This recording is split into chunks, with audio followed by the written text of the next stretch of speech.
In the summer of 1817, a request arrived in Philadelphia from one of the most respected men in the United States.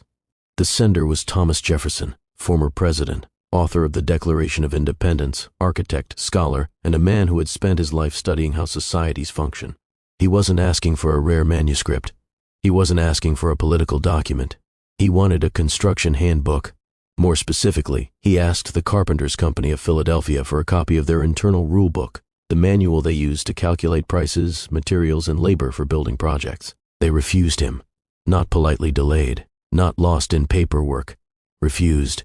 The rulebook, they explained, was for members only. And that refusal is where this story truly begins. Because this was not an ordinary manual. It contained the formulas used to build some of the most important structures in early America: Independence Hall, Christ Church, and Carpenter's Hall itself. Buildings that still stand centuries later. Jefferson, a man who designed his own home and understood architecture better than most professionals of his time, was denied access to the system behind those buildings. Why? That question lingered for me longer than I expected.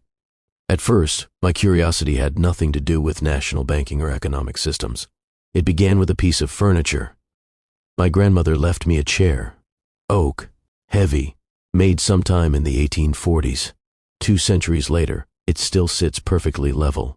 No wobble, no creak, no signs of the shortcuts we expect in modern manufacturing. I tried to trace who made it. Instead of a craftsman's name, I found something else, an entire way of working that no longer exists. The people who built furniture like this weren't operating under the system we know today. They weren't hourly workers. They weren't taking loans to buy materials. They weren't negotiating prices individually for each job. They belonged to guilds. Guilds were not just trade associations. They were networks that controlled training, pricing, standards, and reputation. A young apprentice could spend years learning before becoming a journeyman, and even longer before earning the title of master. But the most striking part wasn't the hierarchy. It was how money worked. Prices weren't based on whatever the market allowed. They were calculated using shared formulas designed to be fair for both builder and client. Experienced members, called measurers, worked in teams to determine costs, preventing individuals from inflating prices for personal profit. Payment didn't always mean cash. Work might be exchanged for food, materials, or services. Credit could stretch across seasons or even years, held together by trust rather than contracts. In early America, this wasn't unusual. Records later summarized by the Bureau of Labor Statistics describe a society where barter and personal arrangements dominated daily life, and currency itself played a surprisingly small role in wages. This was not a primitive economy. It was a local one, and it functioned well enough to produce buildings that still stand, furniture that still holds, and communities that depended on each other more than on institutions. So the real question isn't why Jefferson was refused that rulebook. The real question is why such systems disappeared. Because by the 1860s, the United States was preparing to replace local economies, guild pricing, and community credit with something entirely different: a centralized national banking system.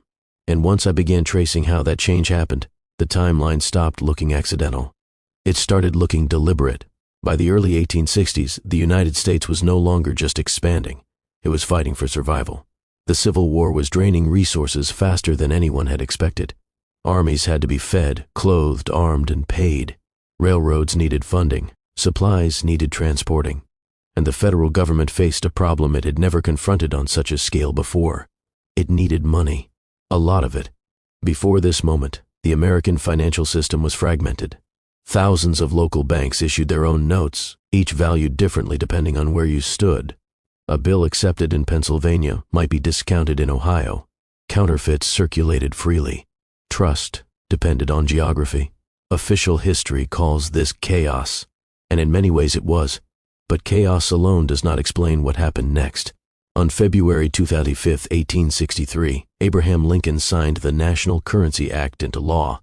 The legislation created a system of nationally chartered banks authorized to issue standardized banknotes backed by federal bonds. For the first time, currency would be tied directly to the national government. The public explanation was stability. Uniform money would simplify trade, reduce counterfeiting, and bring order to the economy. But buried in the structure of the law was another purpose.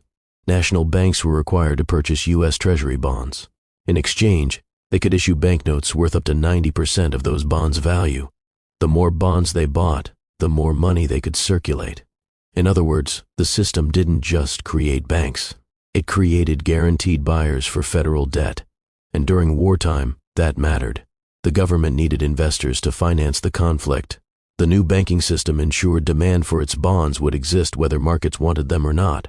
Within a year, Congress reinforced the change by placing heavy taxes on state-issued banknotes.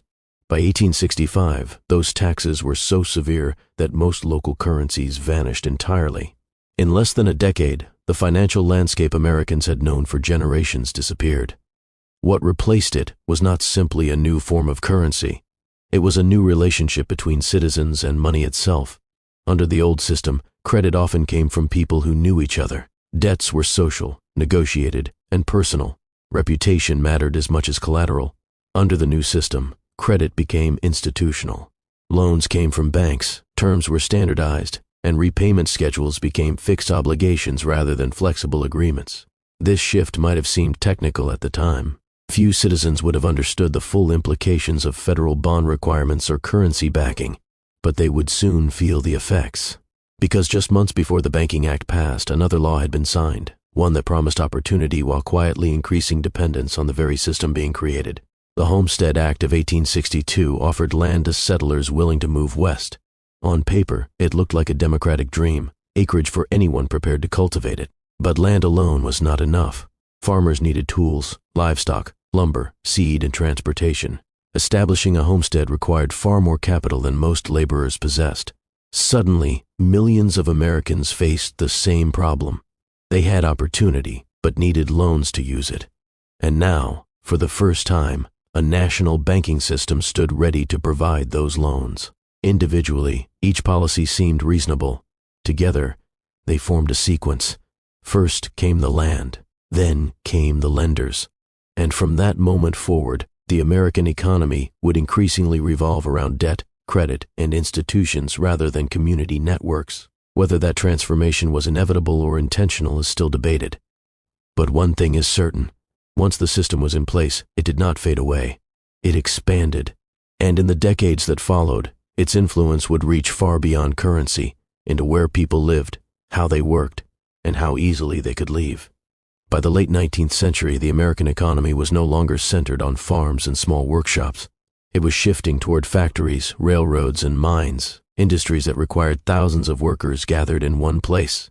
To house those workers, a new kind of settlement began to appear across the country. They were called company towns. At first glance, they looked like ordinary communities.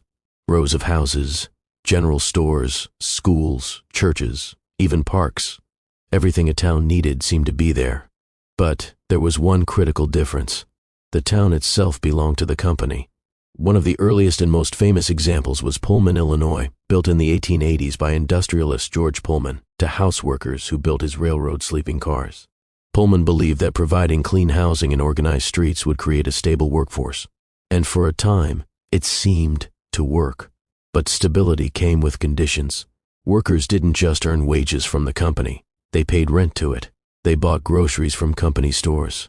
Their water, fuel, and even street lighting were controlled by the same employer who signed their paychecks.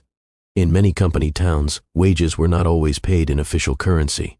Instead, workers received scrip, tokens or paper notes issued by the company itself. Scrip could not be used outside the town. It had value only at company-owned businesses. On paper, this arrangement simplified transactions. Employers avoided currency shortages, and workers could immediately purchase necessities. In practice, it created dependence. If food prices rose at the company store, workers had nowhere else to shop. If rent increased, they could not easily move. Their income was tied to the same employer who owned their homes. Leaving often meant abandoning not only employment, but shelter and community. Across mining regions in Kentucky, West Virginia, and Pennsylvania, this system became widespread. Entire families lived within economic loops controlled by a single corporation. The result was predictable. Debt accumulated. A worker might owe the company for rent, food, or equipment long before payday arrived. And since payment was issued in scrip, which could only circulate locally, saving enough to leave became nearly impossible. Historians later described this as a closed economic circuit, wages flowing directly back to the employer with little chance of escape. Tensions eventually surfaced. In 1894, the Pullman strike spread across railroads nationwide after wage cuts were announced without reducing rent in company housing. More than 150,000 workers in dozens of states joined the protests. The federal government intervened. Troops were deployed. Rail traffic was restored. The strike collapsed. A later investigation concluded that the concentration of economic power in company towns had created conditions that were fundamentally unfair. But by then, the model had already spread across the industrial landscape. The system did not arise in isolation. It emerged during the same decades that national banks expanded, federal currency consolidated, and wage labor replaced apprenticeship networks. The older structures, guilds, barter exchanges, community credit, had relied on local relationships and shared authority. Company towns relied on hierarchy. Instead of mutual obligation, there was employment. Instead of community negotiation, there were contracts. Instead of extended credit between neighbors, there were ledgers maintained by corporations. To many observers at the time, this transformation felt like progress. Industrial growth meant jobs, infrastructure, and mass production. But others noticed what had been lost: the independence of craftsmen, the bargaining power of small communities, the ability to walk away from work without losing everything. By the turn of the 20th century, most Americans were no longer tied to local economic systems. They were tied to institutions, banks, employers, landlords, and national markets. And once that shift occurred, returning to the earlier model became almost impossible, because the next transformation would go even deeper. It would redefine not only how Americans worked, but how they were recorded, tracked, and identified. And that change would begin with something that seemed, at first, completely ordinary: a census. In 1870, something quiet but profound changed in the United States. For the first time in American history, the federal census attempted to record every individual living in the country by name. Before that moment, most people existed primarily within local memory. Church books, town ledgers, family Bibles, and community knowledge held the record of who someone was. After 1870, identity began to shift towards something else: documentation. The 1870 census arrived at a turning point. The Civil War had ended only 5 years earlier. Millions of formerly enslaved people were entering public records for the first time. Immigration was accelerating. Railroads were stitching distant regions into a single national economy. To administer such a country required information: names, ages, occupations, property, literacy, all carefully cataloged. At the time, it was presented as a necessary step for governance and planning. And in many ways, it was. But it also marked a subtle transfer of authority. Before, identity was relational. You were known through your family, your craft, your community. Afterward, identity became bureaucratic. You existed because the state recorded you. Genealogists today often speak of what they call the 1870 brick wall. For many American families, tracing ancestry beyond that census becomes dramatically more difficult. Part of this is practical. Earlier records were local and inconsistent. Wars, migrations, and disasters erase documents. But there is another piece of the puzzle that raises questions. The census of 1890, the one that should have filled in crucial gaps, was largely destroyed. In 1896, a fire damaged portions of the records. What remained sat in storage for years, neglected and vulnerable. Then, in January 1921, another fire swept through the Commerce Department building where the census schedules were kept. Most of the surviving records were lost. For more than a decade afterward, the damaged documents remained in government custody. Finally, in 1933, Congress authorized their disposal. The timing was almost theatrical. Just one day before that authorization, Herbert Hoover presided over the laying of the cornerstone for the new National Archives building, a structure designed specifically to prevent the loss of federal records. One archive rising as another vanished. Officially, the destruction was bureaucratic housekeeping. The damaged documents were considered beyond recovery, but the result was undeniable: a massive gap in the nation's historical memory. For millions of Americans, the chain of documentation simply stops. At the same time, the role of federal identification was expanding. By the early 20th century, wage labor records, tax documentation, property registries, and eventually Social Security numbers would define a person's legal existence. Identity became standardized, portable, trackable. This transformation did not happen overnight. It unfolded gradually, almost invisibly. alongside the rise of national banking, industrial employment, and centralized currency. Each system reinforced the others. To borrow money, you needed documentation. To work for wages, you needed records. To receive benefits, you needed identification. The shift was practical, efficient, and in many ways necessary for a modern nation. But it also meant something else. The older structures of belonging, guild membership, communal credit, shared labor, were no longer enough to define a person's place in society. Instead of being known locally, Americans were being known nationally. Instead of relationships determining trust, paperwork did.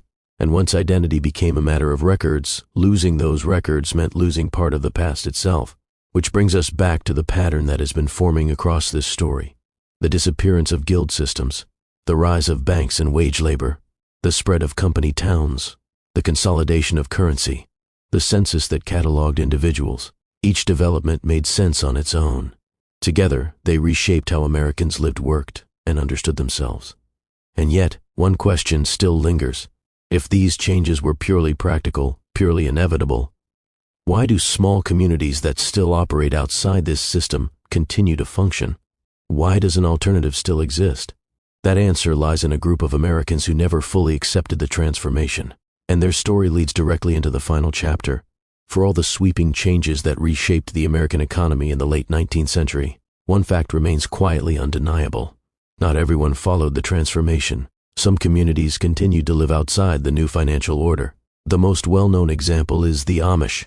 For generations, Amish communities have relied on a system built not on credit scores or bank loans, but on mutual obligation. When a barn burns down, neighbors rebuild it. When someone faces medical expenses, the community contributes until the bill is covered. No contracts, no interest rates, no institutional middleman. It functions because trust replaces paperwork. This system isn't theoretical. It operates today, in real time, inside a modern nation built on finance and documentation. And the fact that it still works raises an uncomfortable question. If community-based economies are impossible, why do they continue to function? To maintain their way of life, Amish communities had to fight for legal recognition. They argued that mandatory participation in government insurance systems violated their religious beliefs. Eventually, Congress granted them exemptions, allowing them to remain outside certain federal programs. The exemption itself is revealing. It proves that an alternative system still exists, but only with permission. That realization brings the story full circle. Before the Civil War, much of American life operated through local systems of trust, craft, and exchange.